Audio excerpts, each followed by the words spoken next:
think it's just there's something inherent when you get to see yourself reflected somewhere else. It's like I'm not gonna call it a longing, but it's like a validation that you exist and your presence in the world means something. You're not just, oh, everything is all white people, everything is all this, like, and black people are just nowhere near to be seen. I'm like, what does that mean to us as a people? Like, you want an individual level. Like, if that was all I consumed, I don't know what kind of, like, that just seems like a cold world, and I needed it. I see it from, I see 2 points of view. I know I hear and understand where people say, well, it's, why not just make an original character? Why does that, this existing character who was white or Asian or not black and is now black? Why can't you just, I see it as, why not? I mean, if you can put up a white Jesus, why can't I? Why can't I have a black mermaid? I mean, that's just one tidbit. But for me, I think it's more so validation. I mean, for decades, if not generations, people of color, not just black people, have been relegated to the sidelines or secondhand characters. The mystical Negro, the wise nanny. Back, extras in the background. But now that we're more taking on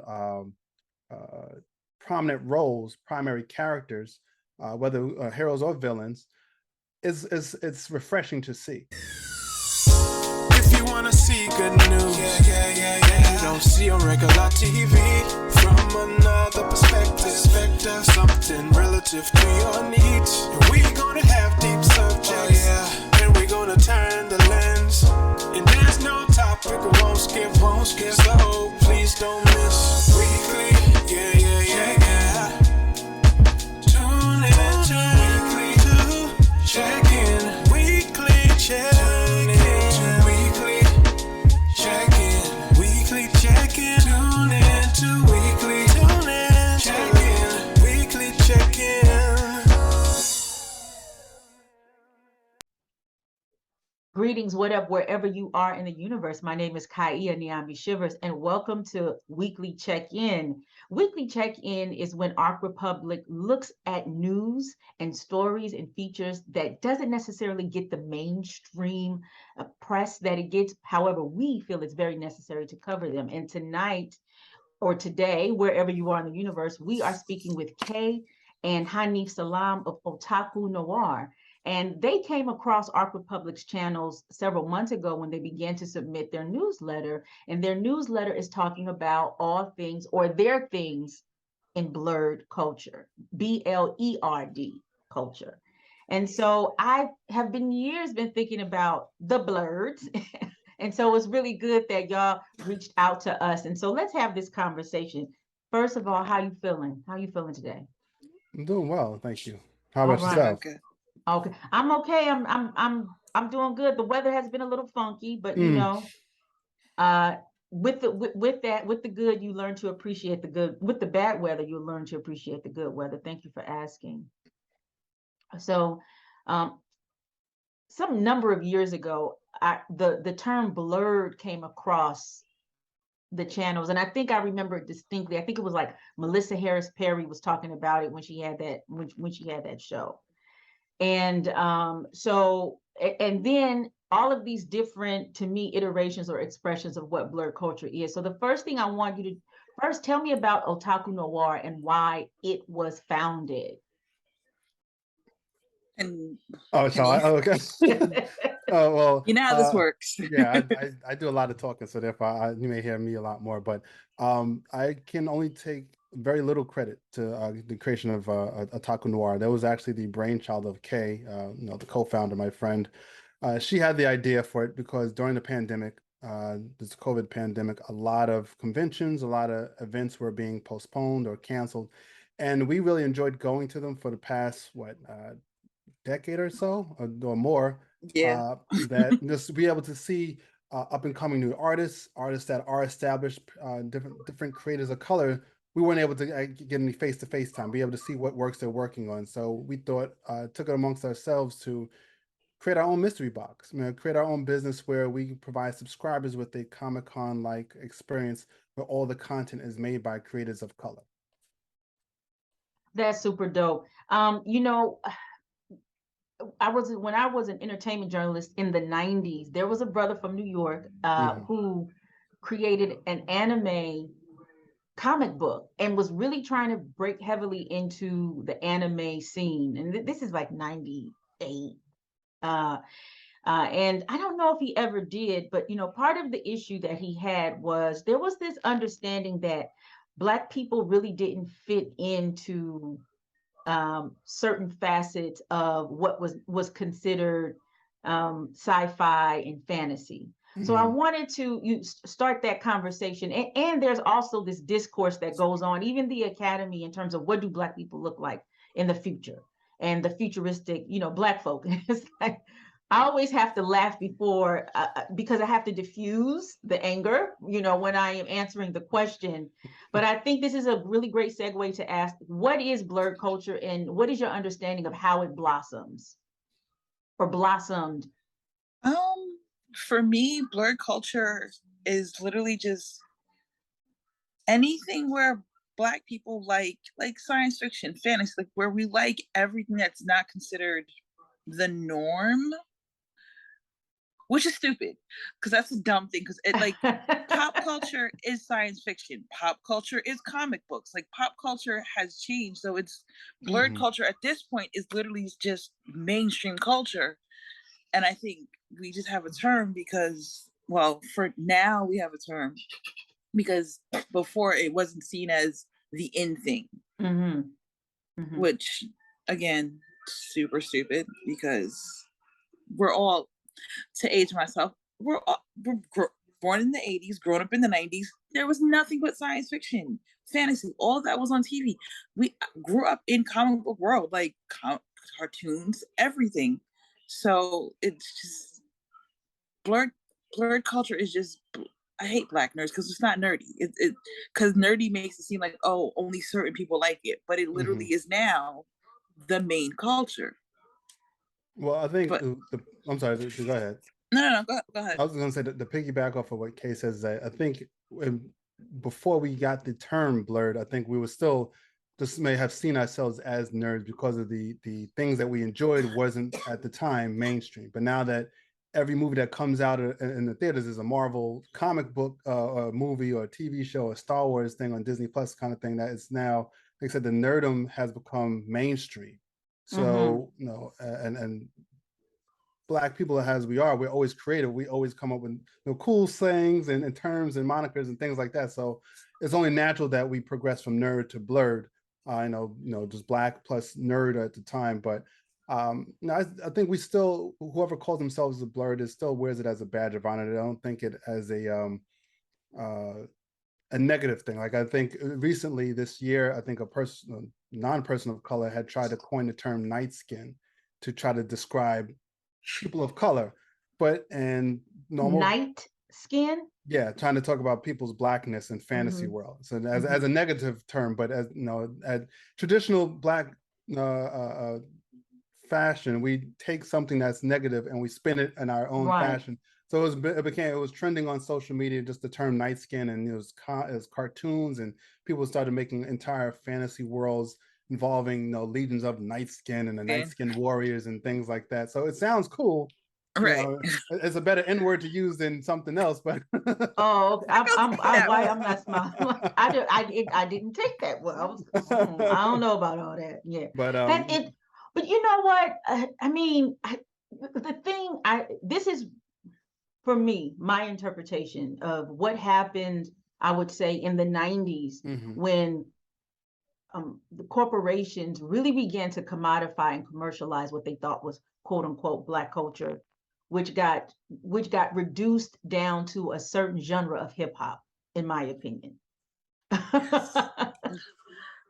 It created such a rigid existence for every Black person, not most, but every Black person, because what we know in our communities, we're not monoliths. We're not monolithic. We're not one-dimensional entities. And so, I mean, this is just clear because Wu-Tang would be considered a blerd culture. Here you have brothers using kung fu, karate flicks, cosplaying in a lot of ways. So I think this is the response to it, because I'm a 70s baby. So I come out of, Ungawa Black Power, Mm-hmm. and hence my name Kaiga. And what I started seeing in the 90s was this commodification, this co-opting of what Blackness meant, and the expression of Blackness, Black art, Black culture. I mean, if you see just the litany or the continuum of our art, it has never been this mainstream, whatever it is. So like when people said blurred, it resonated with me, because there are things about me that would never fit into the box of what they thought a chick from South Central would come from, right? Mm-hmm. And I think that's always what we are doing as Black people, is constantly trying to redefine ourselves in this very maybe this very, I don't know if I want to say the word oppressive, but this very limiting society that tries to prescribe who they think we are, or who they think we should be, how we should say, how we should act. And my homie, I told you I'm familiar, like my homie, one time he said this jokingly, but he's true. He was like, even the guys that were considered like the ones that were the gamers or stay at home, they Mm-hmm. would still whoop somebody's ass if they from the hood. Trust, bet, Right. and believe, right? Like that whole narrative of like being bullied and running to, no, they would bust ass. So I'm sorry, I just had to add to that. So what has been the response to Otaku Noir, and where do you want to go with this in the blurred culture? Surprising. I'm not, well, I would lie and say it's surprisingly that it's been well received, because I think when we looked at the landscape and we didn't see any mystery boxes, any kind of those Loot Crate-esque or at-home subscriptions for what we're doing. So that to me says we're tapping into an untapped market, which or actually underserved market for people of color. And it really feels good to see that we're getting a good response from people, whether or not it boils down to dollars and cents, but we always get positive feedback when the stuff we put in the boxes, whether you see the unboxing videos we post on our social media, or we'll get an email or a direct message, a DM, somebody, oh, I know, I was thinking about buying this book and I was so surprised to see it inside your box, or I heard about this and I'm so happy to see this person's artwork inside your box. That's exactly what we want to do. We want to be able to be a herald for creators of color. If you subscribe or purchase our box, you are then able to get those works that this individual created or wrote or drew. And then from there, you can follow on and learn more about them and further support them in their own ventures. So overall, we've been getting very good feedback and very good responses with our business. What on any given month, what is it that a subscriber has gotten or should expect to receive? So we're quarterly right now. Okay. We are not cool enough to do monthly. That's okay. And part of me That's is about to okay. see my ceiling for a second because I'm going to grab something. Okay, no problem. Yeah, but we're a quarterly box. We're considering doing bi-monthly in the very near future. I think you had mentioned where do we want to go? I think we wanted to eventually, if we can make it that far, do a monthly box. Because a lot of times we'll get feedback, oh no, they don't want to wait until 2.5 months to get the next box. They want to, and there's always so much content that we see online. We know hundreds of content creators that we want to have everything in a box, but at an affordable price. So it's like we should be putting out boxes more frequently, but I think that'll come in due time. So like we just did our September box, which was a fantasy theme. So like this is like what we put in here. Oh. So each box, it's a deck of cards. It's a really cool deck of cards. And of course, if I would have been smart, I would have had them out, right? Because although my partner could do it too, because he has his stuff. So yeah. Like, essentially we created for this fantasy box, we created our own worlds, and so these are like different creatures and species in our world. But in like every box, normally you get a lantern and a badge.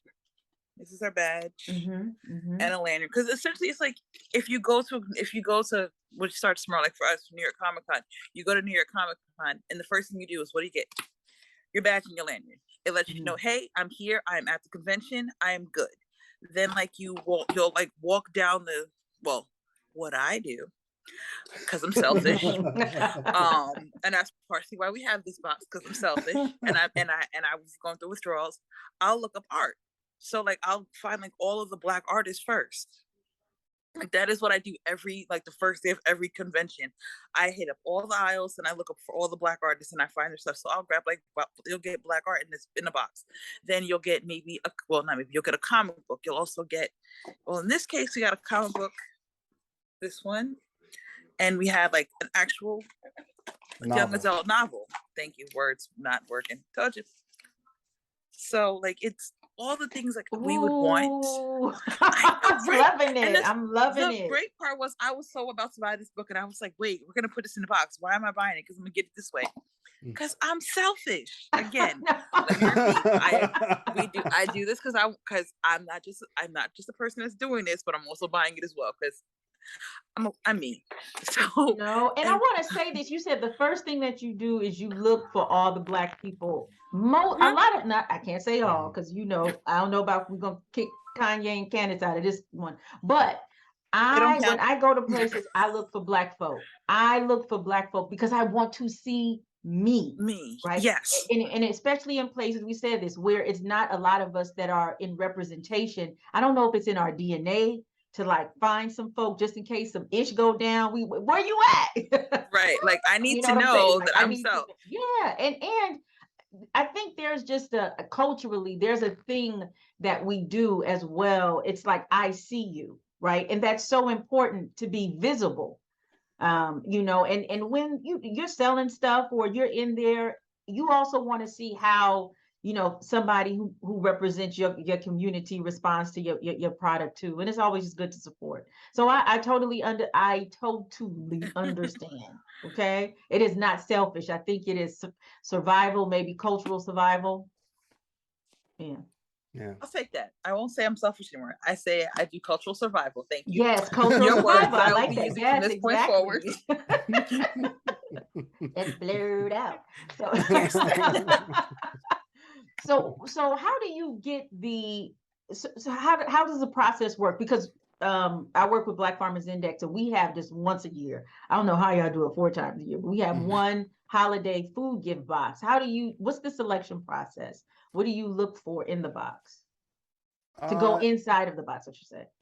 We come up with a theme. We usually have a theme set probably 2 boxes in advance. Like we're already looking at our June 2023 theme like right now. So we already have a theme, and then we look for content that fits that theme. Sometimes we already have submissions. People send us an email, info@otakunoir.com, but people send us emails, people tag us in certain things on social media. If it looks interesting, if it looks like it can fit or match our budget and our theme, we'll reach out to them. We'll see if we can order content directly from them, and then have it sent to us, and then we fulfill the boxes and send them out to our customers.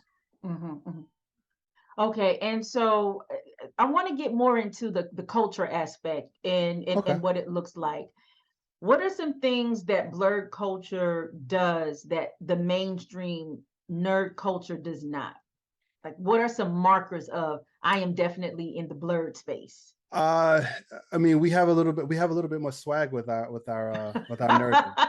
I mean, we can take. I mean, we can take nothing and make something from it. The people complaining about the Black mermaid, and next social media is just chock full of beautiful Black people in mermaid costumes, whether male or female. Just decked out.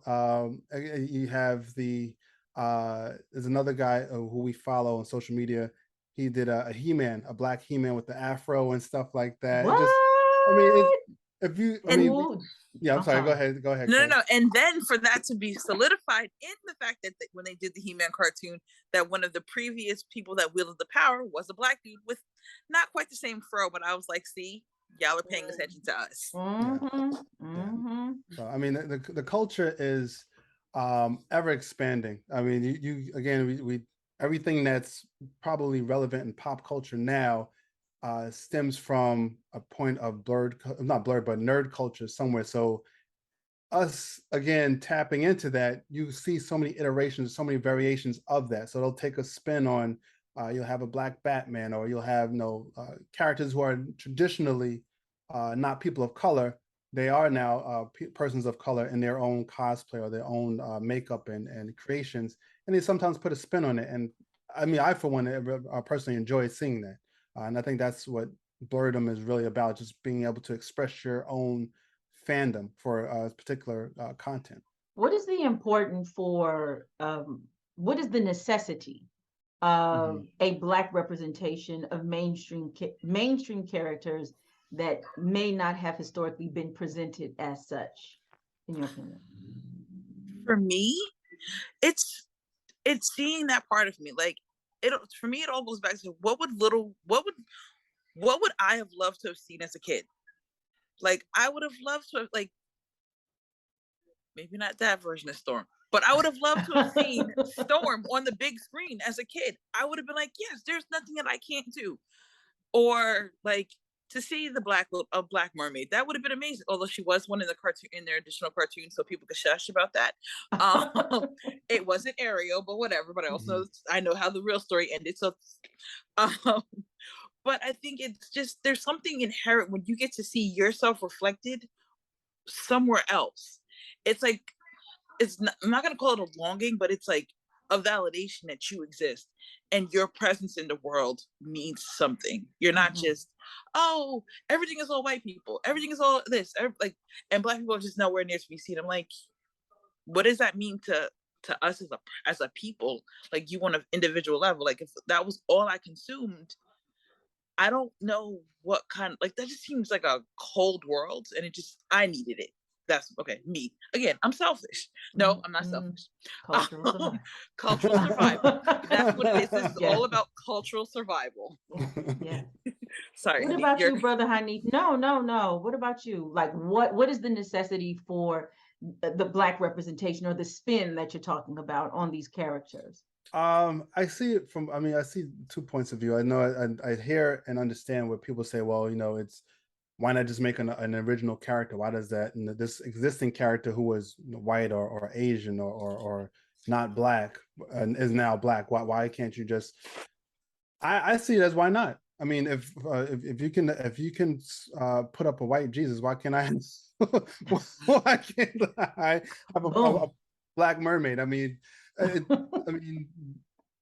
I mean, that's just one tidbit, but for me, I think it's more so validation. I mean, for decades, if not generations, people of color, not just Black people, have been relegated to the sidelines or secondhand characters. The mystical Negro, the wise nanny, back, extras in the background. But now that we're more taking on prominent roles, primary characters, whether heroes or villains, it's refreshing to see. And I think that is no problem. There shouldn't be a problem with diversity. If you have a problem with diversity, then you should start to look inward and not outward at the fiction that you're watching. And then when you study the history of some of these characters and where they come from, they're coming from Black people anyway, right? Like, people talk about Black mermaids. African mer culture was the first mer culture. It was the first merfolk. It's coming out of the people of Benin. It's coming out of the Yoruba. It's the Mami Watas, the Yemanja. These are entities that are living in the depths of the sea. These are mer people, right? Yeah. I mean, even the Starbucks, I teach this, I do this course or a session on African spirituality, and I always start with the Starbucks cup. The Starbucks logo is a mermaid taken out of the Benin tradition of the double-tailed mermaid. That is African, which travels to Haiti. So I'm like, you drink Starbucks, you might as well go ahead and practice some voodoo. Please don't tell that. They're not ready for that conversation. I know when people say that, they're drinking Starbucks and the thing, they're like, ooh, yes. Sci Fi said. So yeah. But and then it's really interesting as a child, you said He-Man, like you remember Thundercats. Chitara was a Black woman to me in my head. We would look at characters and we'd be like, that's a Black character, even though phenotypically it might not have been. Exactly. Like we knew our people, too. Right. But those are really good points. And shaping the mind of a young person. is so critical. This is why we have a whole Disney infrastructure in Hollywood that is a system that has its tentacles in many things, because when you shape the minds of a young person, it's really hard to redevelop it. Of course, we do a lot of internal work, but I can recall just over the years looking at cartoons. I looked at the Tom and Jerry's, the Pink Panthers, the misogynism, the racism, the even the Little Rascals and all the Shirley Temples. These were very racist films that were fed to us, daily. So what happens when I, as a child, am seeing myself as a superhero with super powers, right? With invincibilities. So I mean, I think I totally get I totally get your point. Now here, where are things? Where do the Blerds hang out? Where y'all be at? We everywhere. Which is true. Are there like, would Afropunk be considered blurred? Yeah. To an extent, yeah. Yeah, I mean, it all doesn't. I think what's has a stigma to it is that people hear blurred or nerd, they automatically think the glasses, suspenders, and I'm just hanging out in the comic book store. But like Kay said, is pretty much now is everything that stems from pop culture. So you can be a blurred in like Star Trek. You can be a blurred in just like fantasy novels. Like I love Lord of the Rings. That's that's a blurred. I love Spider-Man. That's a blurred. I love like the Afropunk. That's a blurred. I mean, it doesn't have to just be, we're not, again, it's not, even with blerdom, it's not a monolith. So it is many facets of it. But to say where we hang out, there's a lot of Black owned or Black operated conventions, like BlerdCon. That's takes place in DC every July. There's HBCU Con, which also, I'm sorry if I can't remember what month it takes place in, but that's also a con dedicated to blerdom. If you will. I mean, historically Black colleges now have their own convention. Which is awesome. Yeah, and MomoCon, DreamCon. I mean, there's dozens of conventions, large and small, that cater to people of color. All are welcome, but I mean, most of the creators that are going to be there are persons of color. And could you explain what happens for those who have never been to a Comic-Con or a cosplay? Can you explain what those two things are, or do they happen at the same time? Help us understand. Okay, if you want to jump into it. Okay, so for a comic book convention, yes. So a Comic-Con and cosplay is all going to be the same event. So essentially, I'm going to take New York Comic-Con because that's what's happening tomorrow. So what happens is you go into the convention center and you're going to have people that will be dressed up in their cosplay or not. I will be a not. And then like there's always a cosplay contest, which is generally like, I think like if the convention lasts like 4 days, it'll be the Saturday. It's always the Saturday of whatever event or whatever convention you go to. They'll have like a giant cosplay contest where people who've done their hard work get to show off their labor of love, which could be hours of work, months of work. Some people a little bit less time, body paint. Like, so all is kind of welcome. Well, could you define what cosplaying is? Because everybody watching this might not know. Think of cosplay as, dressing up for Halloween, but all year round kind of thing. Like there's people who, Kay said, is like they professionally do makeup. They do costumes. Like I've seen a guy dressed in like a 10-foot tall Hulkbuster costume ensemble. I hope he's there too. I mean, he dressed like as a. And are they always off of the comic book characters, or do people create their own? You can create. There's no rules to cosplay, so you can create your own. I've seen people cosplay as mashups of Star Trek and Star Wars. I've seen people take political figures and mash them up with superheroes. It's like, what if like Obama with a superhero, Superman uniform on, like costume, like that's the person's cosplay. That's the person's cosplay. It doesn't have to be. There's no rules to cosplay. It's just dressing up. Right. Although, I guess the rule would be preferably like not all body paint because it's cold. So maybe don't do that. You still have some of those who do a lot of weather permitting cosplay. But no, like you said, there is no one cosplay. Like, and there's a whole issue within the cosplay community about how people feel about, well, if you buy your costume versus if you make it. As long as you're emulating the character that you love or you created yourself, that's all cosplay is. Yeah. That's what cosplay should be. Yeah. What I is- was.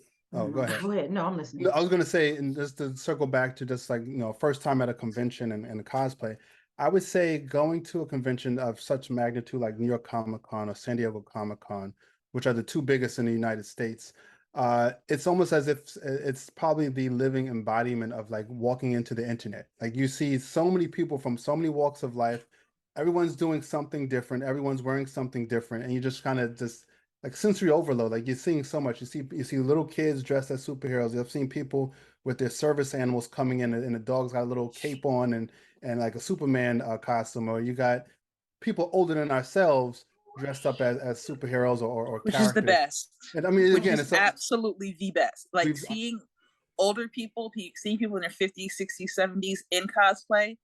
I'm sorry, I will always choose that over children. No offense, kids. But I'm like, there's just something about seeing somebody that is like 70-year-old rocking a cosplay, and I'm just like, sir or madam, I love you for this. yeah, Because it lets you know that there's no age.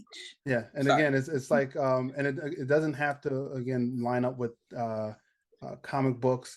I've seen people dress as sexual chocolate from Coming to America, like so, Yeah. and he walk around with a Yeah. speaker, and he'll announce stuff like it's just pop culture. So I've seen the guy dressed as Prince Hakeem and his father, like so it doesn't have to be a comic book, but no, it's pop culture. You can dress. I've seen the guy dressed as all kind of stuff, but again, it's you.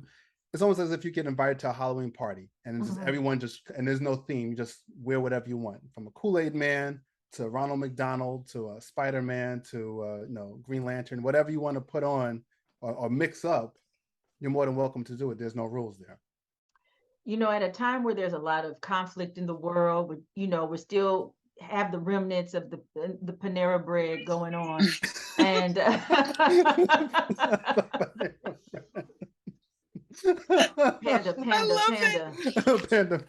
Okay, we still have that going on. Mm-hmm. What does a Comic-Con do for just folk in general?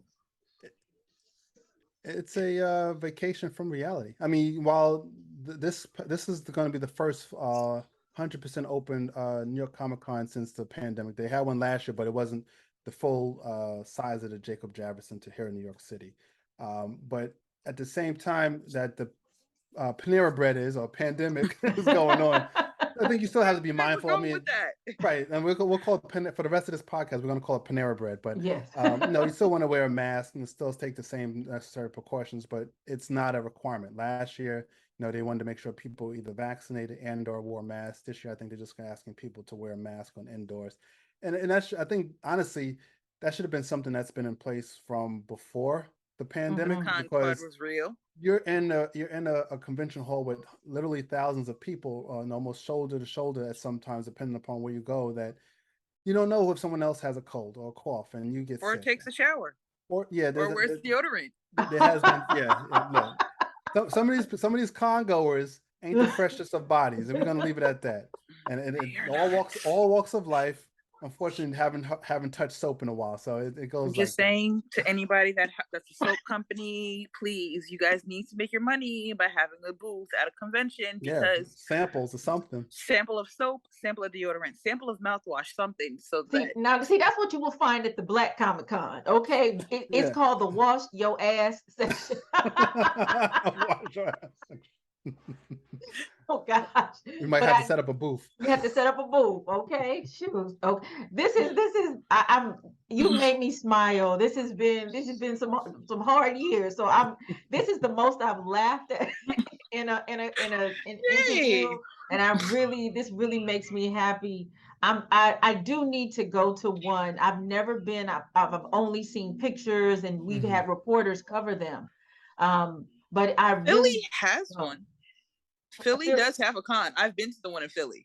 Yeah, I think it just recently passed. I think as when you do all the adulting thing, you can get so caught up in it that you forget that there's so much still in you that is still childlike, and you have to tap into that every now and again, or more regularly on my part, to remember who you really are, because that to me is your pure self.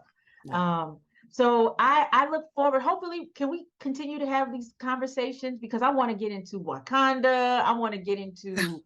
I want us to start breaking these characters down. I really want us to tackle the more hard cultural questions about what this looks like, and in particular, the question, that talks about who are Black people, or where are Black people, and what do Black people look like in the future. I had the honor to interview here. I'm dating myself, Octavia Butler, Oh when wow. Parables of the Gosh, that's Sower came beautiful. out.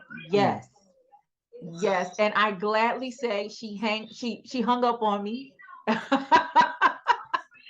She hung right straight the hell up in my face. And the publicist called and explained how she was a recluse, and sometimes when she feels like people are getting too into her world, she's like, chop this off. So I had the honor of interviewing her. I want to say in 99, maybe 2000, but it was when Parable of the Sowers came out. It was when that series came out. And she's from LA. Well, she's from Pasadena, which is like a suburb of Los Angeles. The things that happen in your life that you don't know are so historical, and I still can remember her deep, rich voice, very methodic thinking. It's as if she was creating at the same time she was talking. And I say that we all are children of the Octavia Butlers of the world, and the Toni Morrisons and the Nalo Hopkinsons, and all the writers and those who imagine us in the future, right? Because we're gonna set it. Although set it off. we might, a good chunk of the future might look like Nick Cannon's kids. Just saying. He keeps putting them out there. So about a good 10% of the future population will be traced back directly to Nick Cannon. Just saying. Like Game of Thrones house canon. Right. That's what we are. That's what he's doing. He's signing up his house right now. It's the house. It's the house oh my God, the House of Canyon. Oh, now that I want to see that series right there. That is just gonna be so funny. Oh my gosh, I do appreciate hanging out with y'all, and maybe we can do like a box opening in the next one, because will it be for the holidays? Yeah, we have a December box that'll be out. I know the closing date for the last day to put an order in for the December box will be Black Friday. So if you go to our website now, any purchases between now and Black Friday will be eligible for the December box. And our December boxes have a cosplay of color calendar. So we're working with 12 different cosplayers of color, and our theme for the calendar is always going to be "My cosplay is Black." I love it. Oh my We're Black 24/7, so is our calendar. I'm getting it.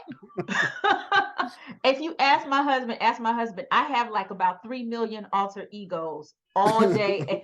3 million, like who you? I'm Shuni Kai. That's my Oshun. I'm Shuni Kai. That's the thug Oshun, and Shuni Kai. So I have we all have these.